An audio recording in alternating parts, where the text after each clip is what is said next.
posting on YouTube and Facebook. Only the moments when our worship leaders are speaking will be shared.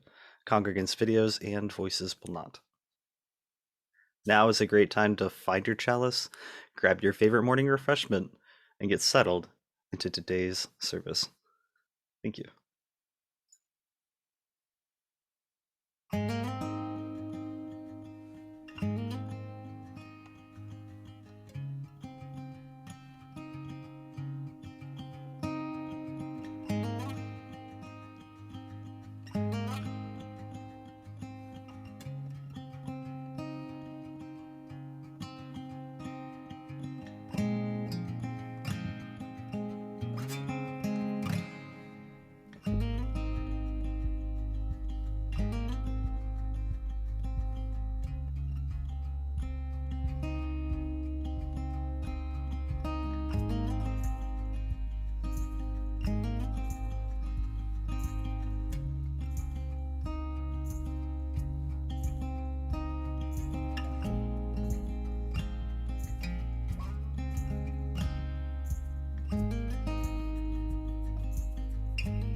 Good morning. I'm Heather Guerin Rice. My pronouns are she and her, and I'm serving as your worship associate today. It's my pleasure to welcome all of you to this progressive spiritual community where we come together to nourish the spirit, connect in love, and act for justice. At UUCL, as we like to refer to ourselves, love is our only doctrine, and service and justice are our most sacred prayers. So we pray by striving to live lives in words and deeds that affirm that Black lives matter. And our doctrine of love has moved us to affirm for decades that love is divine and love is what makes a family. This Unitarian Universalist congregation is a place where we come to learn more about being human. We're not here because we've figured out life's questions or because we think we've got it right. We welcome all of you to our service, especially those of you who are searching for a spiritual home. Many of us were once too seeking for something larger than ourselves to which we could belong, a sense of rootedness to hold us as we create meaning together. We do that here, though not perfectly. In this congregation, we strive not for perfection, but for authenticity and connection. So whether it's your first time here with us or your 100th time, we hope that you'll find questions here that stretch you, people to befriend you, and progressive spiritual values that challenge you to join us in loving boldly, living justly, and welcoming radically.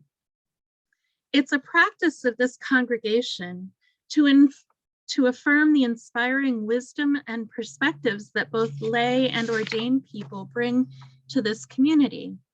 Therefore, one Sunday a month, our minister, Reverend Israel, offers our pulpit to a guest speaker to inspire us with their message.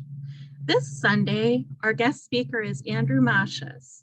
He's the faith-based engagement specialist at Church World Service, Lancaster.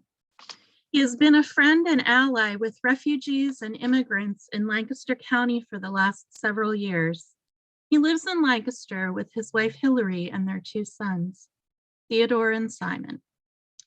Reverend Israel has invited Andrew here so that he can show us some ways that we might be called to live our values in our community. Thank you, Andrew.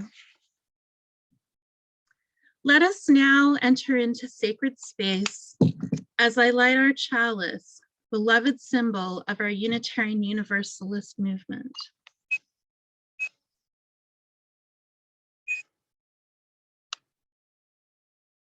With full hearts, we affirm our relationships with one another. We recognize our agency and our connective power, and we accept our responsibility to be bold and courageous. We light this chalice, symbol of all that we are, all that we have done together, and all that we will be as our shared ministry encourages those within and beyond our walls. Hear these words from Tim Haley. Amid all the noise in our lives, we take this moment to sit in silence, to give thanks for another day, to give thanks for all those in our lives who have brought us warmth and love, to give thanks for the gift of life. We know we are on our pilgrimage here, but a brief moment in time. Let us be open ourselves, here, now, to the process of becoming more whole, of living more fully, of giving and forgiving more freely, of understanding more completely the meaning of our lives here on this earth.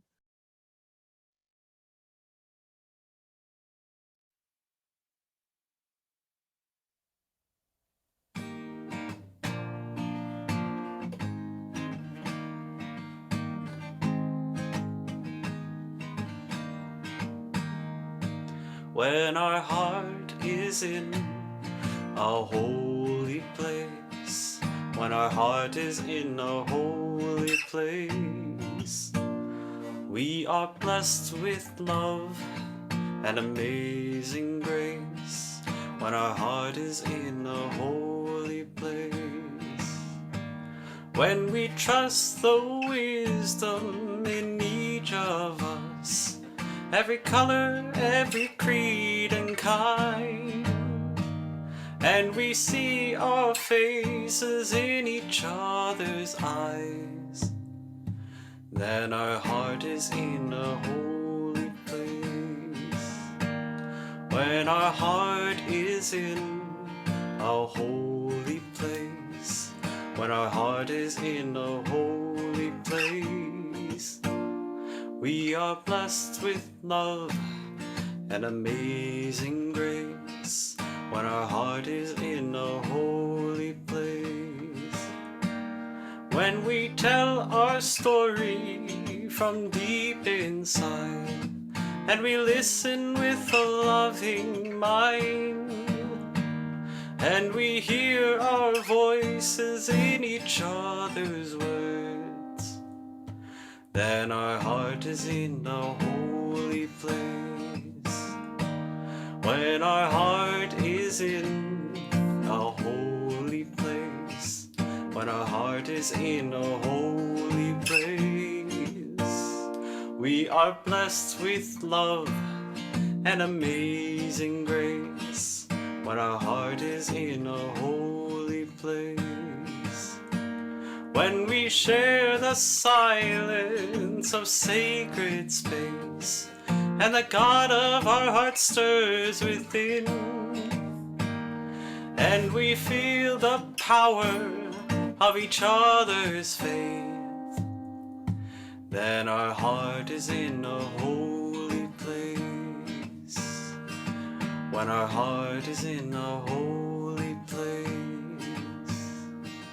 when our heart is in a holy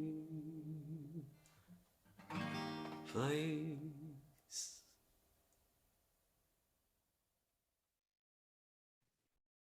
Thank you, Eli.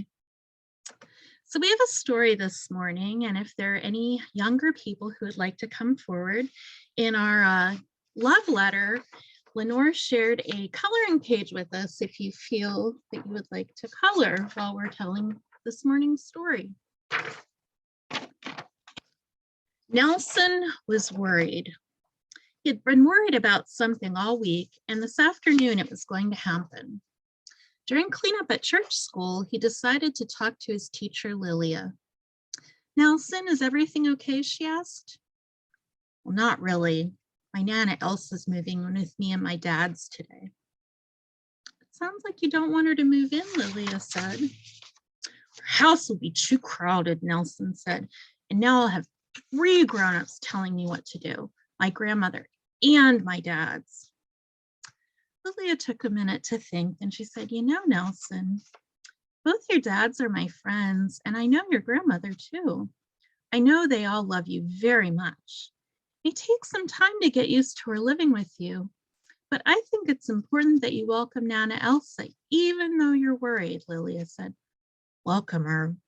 Why? She's already in my family, Nelson said, puzzled. Nana Elsa may be worried too, said Lilia. She's moving into a home where 3 people already live. She might be worried that you and your dads don't really want her there. It will be important to let her know that you do love her. Nelson thought Lilia was probably right. Nana Elsa might be feeling worried today too. When he got home, Nelson made a card for his grandmother. He drew himself, his dad's, and Nana Elsa standing in front of their apartment building. He wrote, welcome, Nana. Welcome, Nana. I love you. Love, Nelson. He brought the card into the extra bedroom where his grandmother was putting her clothes into the dresser drawers. Hi, Nana. I wanted to give you something, he said. Oh, thank you very much, Nelson, she said. I love this card. I wanted to give you something too, but then I thought it would be better for us to make it together. Make what? Nelson asked. May I teach you how to crochet? It's easy. You can make a small blanket together to put on your legs when you watch TV, Nana Elsa said. Can I pick the color? I really like green, Nelson said. The next day, Nelson and his grandmother walked to the craft store and bought green yarn and a crochet hook. For 2 weeks, almost every day, Nelson sat with Nana Elsa after school, talking and crocheting. The blanket was finished. Nelson took it to church to show Lilia. Wow, you made this blanket with your grandmother, Lilia said. That sounds like fun, and it looks warm too. Nelson loved that blanket. He took it everywhere with him. Because he took it everywhere, one day when he wanted to take it to bed with him, he couldn't find it.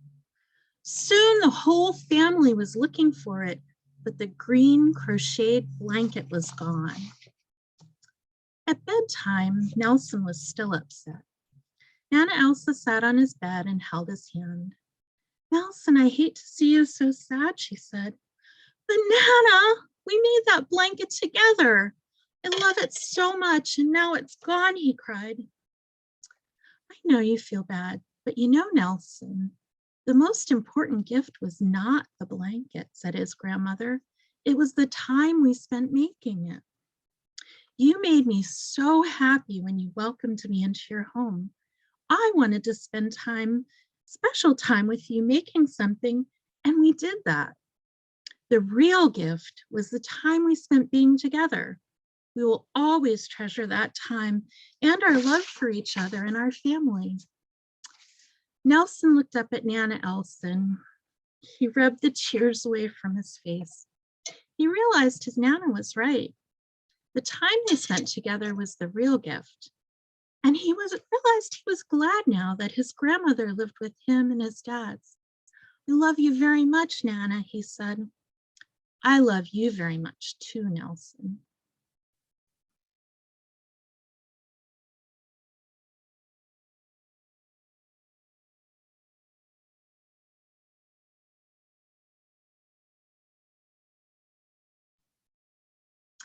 When we come together on Sundays, we bring our whole selves, our joys, our concerns, and those complex truths that live somewhere in between.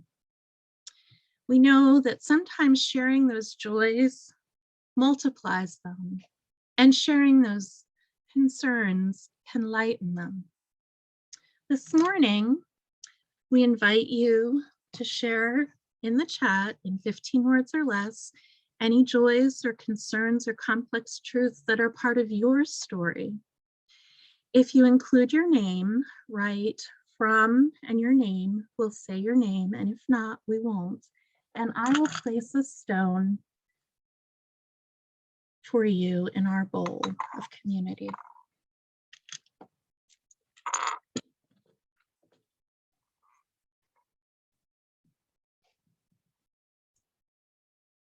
Very happy birthday to the tech team's own Graham Capobianco.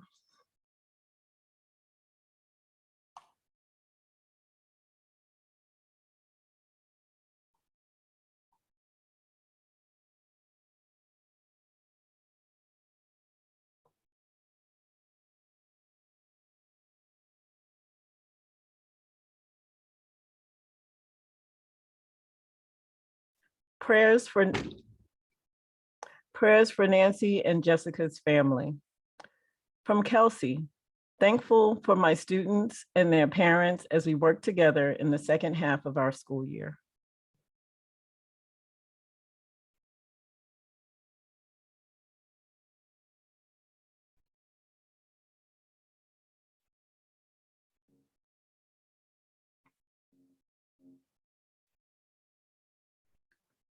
For the death of Betty Cox.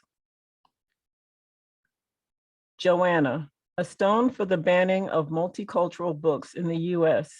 May this improve as diverse children's literature should be available to all. Prayers for Sheila Audette, who is in the hospital. Thankful for Damaris Rao and her impact on SDL as she heads towards retirement. From Paula, thankful for my wonderful neighbors who shoveled my walk. Excitement for a new hobby, anxiety for actually doing it.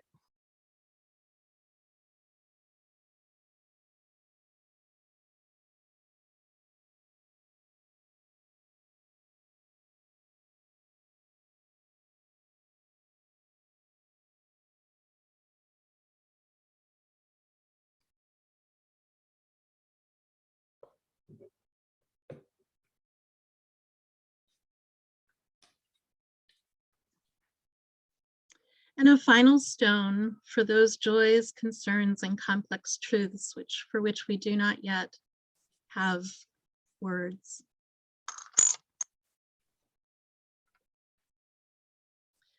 Please join me in a spirit of prayerful meditation. I invite you to sit back in your chair. Close your eyes if that's comfortable and safe for you. Put your feet flat on the floor. Wiggle your toes and push your heels into the floor. And then wiggle your bottom around so you're square in your seat. Somebody told me that gravity is the earth's way of loving us. So lift your hands and then allow the earth to love your hands all the way down to your lap. Take a deep breath in your belly.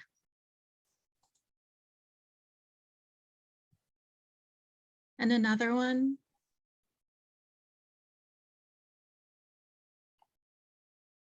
And one more.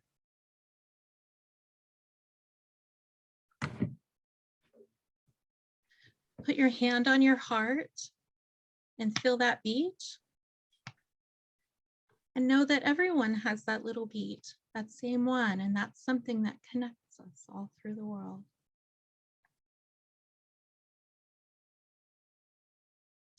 And then use your hands to say a prayer to share with everybody else.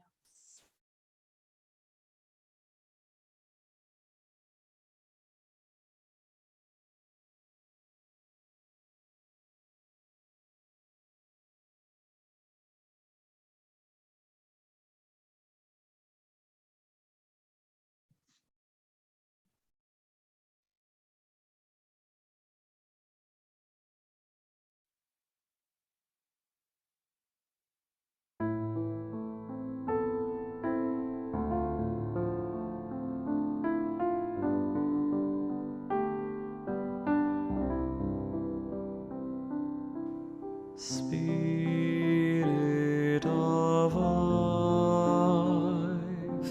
come unto me.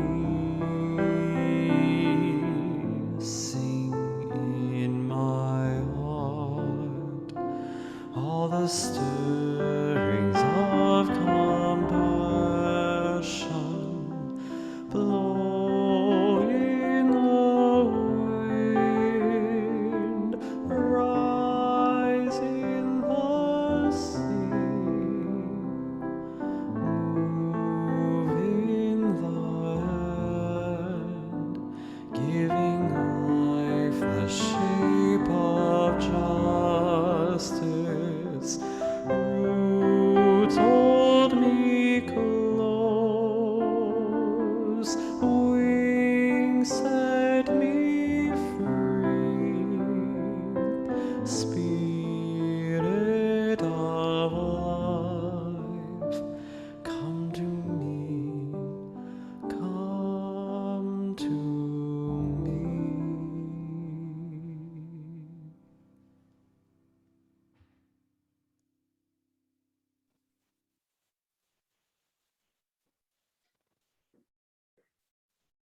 Good morning, everyone.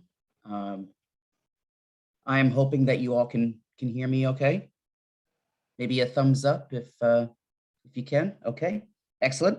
Yeah, good morning. My name is Andrew Mashas. I'm the faith-based engagement specialist at Church World Service Lancaster, coming to you from my lovely dining room because I do not have adequate office space in this house because it has been taken over by a 5-year-old and a 1-year-old who are currently downstairs. And so usually in these kind of situations, I try to be very upfront with any kind of caveats or disclaimers that there could be possible background noise of shouting, screaming, squealing, what have you. If you do hear those sounds, just know they're fine. They'll be fine. But yes, it is absolutely lovely to be with you all this morning. I'm very appreciative of this time to be with you all, to share a little bit more about not just what Church World Service Lancaster does in the broader community, but what Lancaster itself does. I often like to think of this, the work that we do is not necessarily work that we do as an organization, but work that is done because the community itself embraces the work that we are challenged to do. But I wanted to start off a little bit about maybe going over a few quick things that might feel a little bit more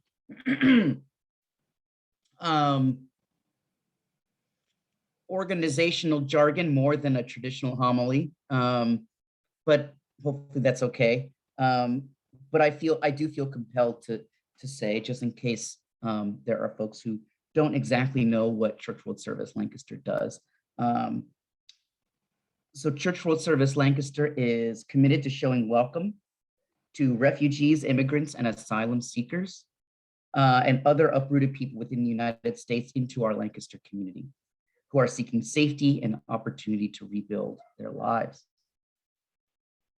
We do this work by working hand in hand with caring churches, organizations, and individuals to provide hope and home to refugees and immigrants from around the world. Those who are fleeing violence, persecution, and oppression from various parts of the world, whether that be places like Somalia, Syria, Iraq, Venezuela, Colombia, Guatemala, yeah, from all 4 corners of the world. We have the beautiful opportunity to be able to welcome those who are different from us and those who are just looking to seek safety. This is actually work that Lancaster County has done for 300 years.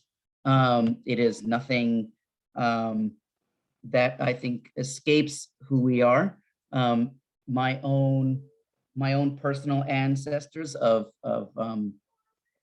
Swiss German descent coming from Zurich, Switzerland, and in the 1700s found home here in Lancaster County. And so as much as there are these moments in time, these moments throughout those 300 years that Lancaster itself, for whatever reason, whether it's in the soil or the water or something, is willing to be a place of refuge for those who are seeking safety from violence. And there have been these moments in time that Lancaster has stood up and said, this is something that we are committed to doing. And this moment, 2022, is no different. This is our time, I believe. And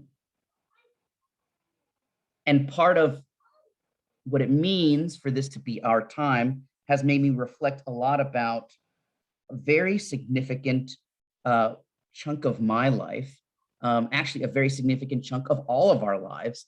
For some of you, it might be your entire lifetime. That for me started in the 9th grade. 9th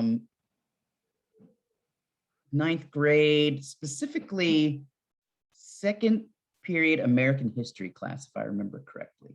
I don't know, I was like 5'4", like this tiny, scrawny little kid. And I can remember, oddly enough, and maybe appropriately enough, I was sitting in second period American history class at Mechanicsburg Area High School when, the principal came on the intercom. I don't know if schools still have intercoms. I'm presuming they do. And he basically said, we're going to stop school for the day. We're not going to go home. I'm like, okay, that's interesting. But we're not going to have classes either. We're basically going to turn on our televisions because as of, I believe, around 9:30 this morning, a very large plane has rammed itself into one of the World Trade Centers in New York. And I can remember sitting there at my desk, the teacher turns the television on. And at first I thought, okay, this is interesting to stop school to show us this. And for whatever reason, my 14-year-old brain just didn't, I don't know, it just didn't compute. Not that 14-year-old brains often compute much, but I can remember thinking this is a weird thing to stop school and watch, because personally, I thought for a brief period that it was a pure accident. I remember thinking okay, so something happened where, I don't know, the pilot fell asleep or something, or the air traffic control got something wrong and somehow this huge tragedy happened. But then, if you remember, a second plane rammed into the other building. And I remember thinking at that moment, by this time, it was maybe fourth period, which I think was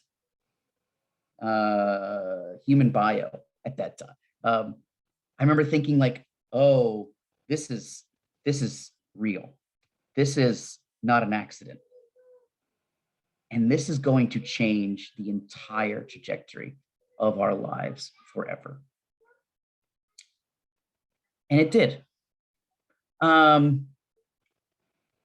It has now been, from that moment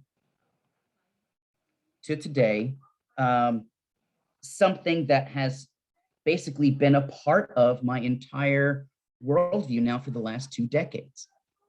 And I bring that up for a very specific reason, because I feel not only did I come of age then in this sort of post 9/11 world that we live in, and had many friends when graduating high school who, became deployed in Afghanistan and then eventually Iraq as we invaded there with American troops. And what was so interesting to me was eventually it kind of just became and I hate use, and I'm sorry to use this term, but it's really the only way I can think of how to articulate the way it has felt over the last, especially last 15 years, is like background noise. As much as there have been people who have been suffering and dying in these countries during these wars, for us, I think the quote unquote war in Iraq and Afghanistan just became something that would periodically pop up in our social media news feeds or on the bottom scroll of CNN. Like, this is what happened in the war in Afghanistan today. You'd be like, okay, so this bombing went off or what have you. And I lament that it kind of felt that way for 15 years, but it certainly became, oddly enough, routine. But around 4 months ago, well, 5 months ago, what we saw, what I saw, I don't know what you saw, but what I saw was, I was at this point holding my 5-year-old son in my lap. I had graduated high school by this point, college, gotten married, established a career, moved here to Lancaster. And what I saw was an end of an era, as American troops had decided to leave permanently Afghanistan, and thousands upon thousands of people fleeing for their lives came across my television screen, to which I had to tell my 5-year-old son that maybe he should go play somewhere else and not watch the screen. But I remember at that moment, I had the same exact moment, thought that I had when I was in the 9th grade. And I thought, my life is never going to be the same. Given certainly the institution that I work for and the kind of work that I do day to day, this is going to change everything, and it has. So that is why I say, I feel like this is a moment in time for the Lancaster community to show really the world who it always has been and who hopefully it will continue to be. And that is be a place where people who are fleeing violence, persecution, and oppression can find hope and a home and welcome. We are poised now, I think, in the next calendar year to resettle more refugees than the United States has, I think, since 1992. So often when I get the question asked, is Church World Service in need of support, whether that be groups of volunteers who are willing to sponsor families, I usually have that fact kind of ringing in the back of my head. The most refugees to resettle in the last 30 years. And so I say, yes, this is our moment. This is our time. This is something that I think my children will read about in their own American history class someday. And so with all that being said, I happened to notice something very interesting on the website of the Unitarian Universalist Church of Lancaster's website. And I was very compelled because there were 3 adjectives that if you go into the About section of your website, you will find this group of people is characterized as brave, curious, and compassionate. And as simple and nuanced as those words are, I really kind of thought, that's who I need this Lancaster community to be, to do this work. I need bravery, I need curiosity, and I need compassion for the families that are coming under our care and the families that we are looking to welcome. I appreciate the churches and the congregation's willingness to identify those as who you are and who you clearly have been for, well, generations. And I certainly compel and maybe plead that those values live out in this moment in time, possibly for even a refugee family that would come to our community and be our neighbors. What I am in need now is for people who are brave, curious, and compassionate. I believe it is something that all faiths call us to, just as much as mine does.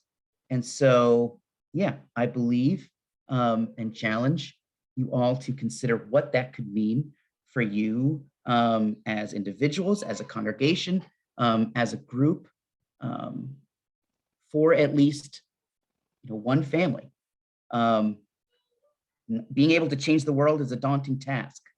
We can get overwhelmed and overloaded with just, well, anytime you turn on the news, which I don't always recommend. But this is, in my estimation, when it comes to resettling refugees from around the world, I believe, and hopefully I'm not being too hyperbolic when I say, this is one of the best things that we do as a nation, I believe. It really is something that I have seen unify and bring out the best in human beings. So again, I thank you for this time, for being willing to share with you all from my dining room. And I can, pray continued blessings and peace for all of you and this congregation as you move forward into seeking out where you are being led to serve the broader community. Thank you.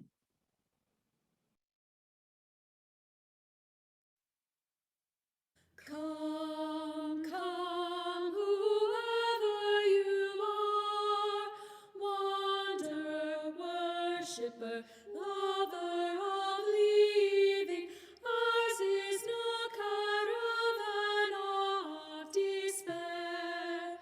Come yet again, come, come, come, whoever you are, condemned, worshipper, lover of leaving, condemned, worshipper, lover is leaving, causes no caravan of despair. Come yet again, cover you are, condemned, worshipper, lover you leaving, causes no caravan, lover is leaving. Come yet again, come.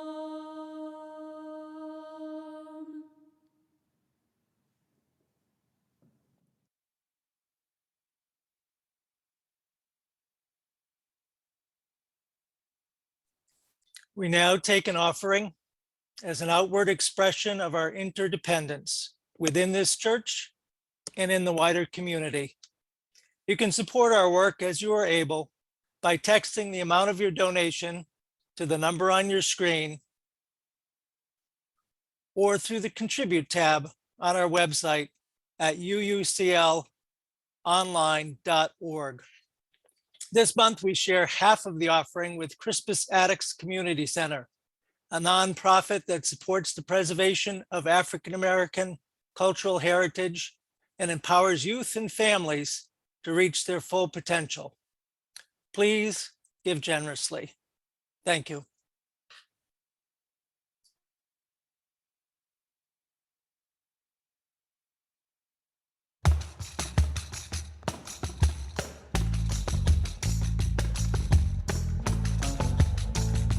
Let our hearts not be hardened to those living on the margins. There is room at the table for everyone.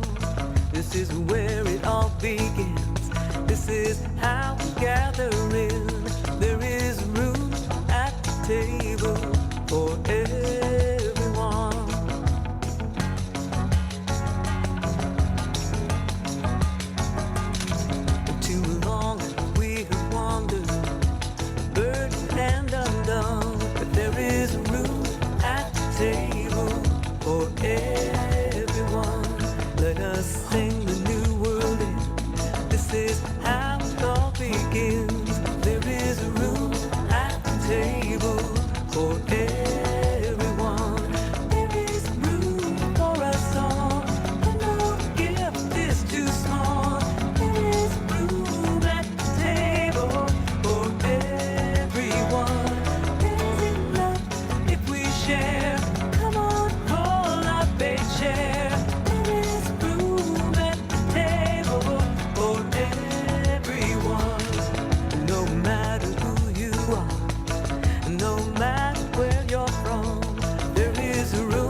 If you're feeling inspired by the stories and messages you have heard today and feel that you would like to see UUCL join Church World Service in its efforts to help resettle refugee, immigrant, and asylum-seeking neighbors and friends to our community, we need your help.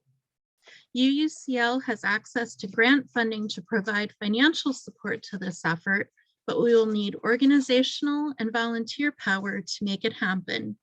If you feel moved to help organize this effort, please contact Reverend Israel. And Fred Foster Clark has an announcement for us.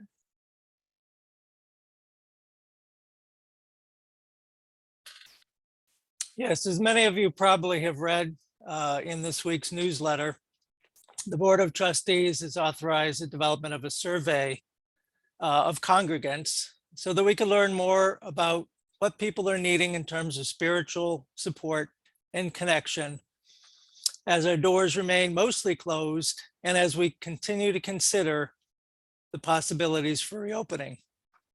We're looking to gauge how likely congregants are to attend indoors, in-person events with various mitigation strategies in place. Services will be sent out to our active email participants on our email list this week. And if those who need physical copies of the survey to complete and to mail in, those arrangements will be made through the office. Please take the time to offer your opinions and your thoughts on this survey and to encourage those who you know from the congregation to do likewise. Thank you for your help in this. In today's breakout rooms, there will be 3 breakout rooms after at the end of the service now.